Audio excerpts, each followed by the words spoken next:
इसकी ना आज मैं अकल ठिकाने लगाती हूँ। संगीता यार तुम उसे कुछ उल्टा सीधा मत बोल देना अब। नमस्ते दीदी।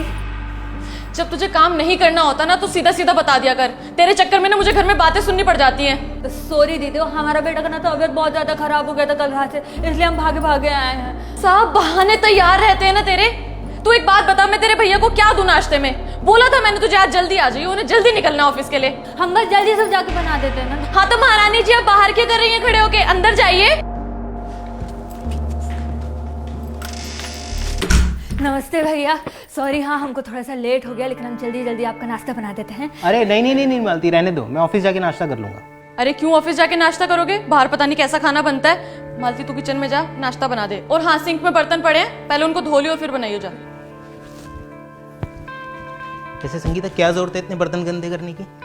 और किचन में रात को इतने बर्तन गंदे करती क्यों हो तुम? आप ना इसको ज्यादा सर पे मत चढ़ाओ, मुझे पता है अच्छे से काम वाली उसे काम कैसे निकलवाना होता है। मालती जल्दी जल्दी हाथ चला, लेट हो रहा है इनको।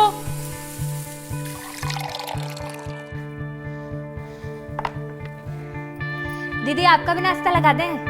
तू मेरी छोड़, तू जाके पहले कन्नू को तैयार कर। ठीक है। यार सुनो सुनो सुनो, हाँ। बेटा कैसा है तुम्हारा? भैया उसको तो रात से बहुत तेज बुखार है।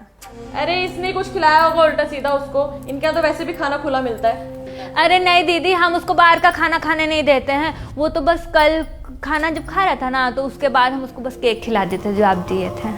सुना तुमने? तू कहना क्या चाहती है कि मैंने जो केक तेरे बेटे के लिए भेजा उससे तेरा बेटा बीमार हो गया? नहीं दीदी, हम ऐसा नहीं कह रहे हैं, आप गलत समझ रही हैं। संगीता मालती तुम जाओ कन्नू को तैयार करो।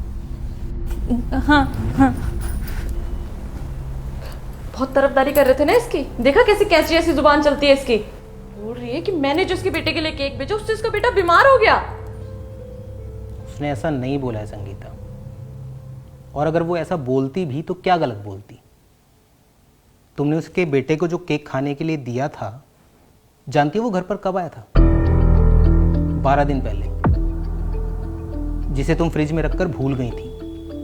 और कन्नू ने जब वही केक खाने की जिद करी तो तुमने उसे ये कहकर मना कर दिया कि केक पुराना है। तो तुम वही केक उसके बेटे को खाने के लिए कैसे दे सकते हो? वो बच्चा नहीं है क्या? उसकी तबीयत खराब होने की जिम्मेदार तुम हो संगीता। इंसान को इंसान समझो। और ये सिर्फ तुम्हारी नहीं है, बहुत से घरों की यही प्रॉब्लम है। खाना बासी हो गया तो काम वाली को दे दो। फ्रिज में कोई चीज पड़ी सड़ रही है तो कुछ नहीं, काम वाली को दे देते हैं। मालती हमारी मेड है संगीता, कोई भिखारन नहीं है जो तुम्हारे टुकड़ों पर जिएगी। वो भी अपने बच्चे को गोद में लेकर जाकर सड़क पर भीख मांग सकती है, लेकिन नहीं, उसका अपना आत्मसम्मान है। वो मेहनत करके अपना घर चलाती है। उसका पति उसे छोड़कर चला गया लेकिन उसने हार नहीं मानी। तुम्हें तो उसकी हिम्मत बढ़ानी चाहिए। और अगर उम्र के हिसाब से भी देखें तो तुम और मालती एक ही उम्र के हो गए। सिर्फ इस बात पर तुम्हें उसे कोसने का मौका नहीं मिल जाता कि तुम्हारा पति एक अच्छी नौकरी करता है और उसका पति उसे छोड़कर जा चुका है। वो हमारे यहां काम करती है। जैसे मैं किसी के यहां एम्प्लॉई हूं, वैसी वो हमारे यहां एम्प्लॉई है। जिंदगी में तरक्की करने, आगे बढ़ने का ये मतलब बिल्कुल भी नहीं होता संगीता कि हमें अपने से कम हैसियत वाले लोगों की बेइज्जती करने का अधिकार मिल जाए। इंसान को इंसान समझो संगीता। पता नहीं कौन अपने कैसे समय में जीकर आपकी जिंदगी को आसान कर रहा है। इसलिए लोगों की दुआएं लो, हाय नहीं, मददगार बनो, गुनहगार नहीं। दीदी कन्नू बाबा को बुखार हो गया है, आज स्कूल मत भेजिए।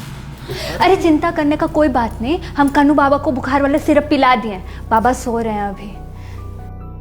लेकिन कल रात तक तो ठीक था कन्नू, बुखार कैसे हो गया उसे? वो भैया दीदी से छिपकर कन्नू बाबा ने केक खा लिया था, इसलिए। डांटिएगा मत, हम बोल दिए हैं कि आपको नहीं बताएंगे।